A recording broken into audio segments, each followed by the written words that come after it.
இந்த கூட்டத்தில் வந்தது ஒரு 2 காரியங்கள் ரொம்ப ஹைலைட்டடாக இருந்துச்சு. ஒன்று என்னென்னா, the way the whole meeting has been organized.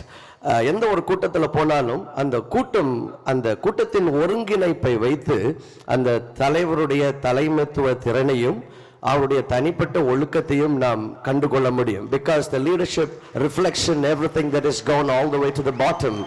இன்னைக்கு வந்த பொழுது அவ்வளவு கிரமமாக உள்ள மக்கள் வர்றதிலிருந்து எல்லாமே ரொம்ப ஆர்கனைஸ்டாக இருந்தது. இது திரு தலைவர் விஜய் அவர்களுடைய தலைமைத்துவ திறனையும் the leadership skill and the discipline that he holds is reflecting in this meeting.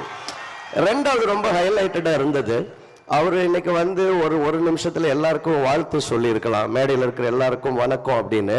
ஆனால் அவர் ரொம்ப தாழ்மையாக வந்து ஒவ்வொருத்தருக்கும், அவர் பண்ணணுங்கிற அவசியம் இல்லை, ஆனால் அவர் ஒவ்வொருத்தருக்கும் அந்த பொக்கை கொண்டு வந்து அந்த ஷாலை எடுத்து அவர் கனம் பண்ணினது அவருடைய தாழ்மையை வெளிப்படுத்துகிறது. தாழ்மை உள்ளவனுக்கு கர்த்தர் கிருபை அளிக்கிறார் என்று வசனம் சொல்லுகிறது. அந்த தாழ்மை இங்க இருக்கிற இந்த கட்சியினுடைய தலைவருடைய எட்டிக்வெட்டிலும் இருக்கிறது நான் பார்க்கிறேன். They've been so very humble sitting down there, and that's so nice, and it sounds so positive. And on behalf of everybody on the dais, and we want to thank you, sir, for all the humility and for the wonderful welcome that you gave us today.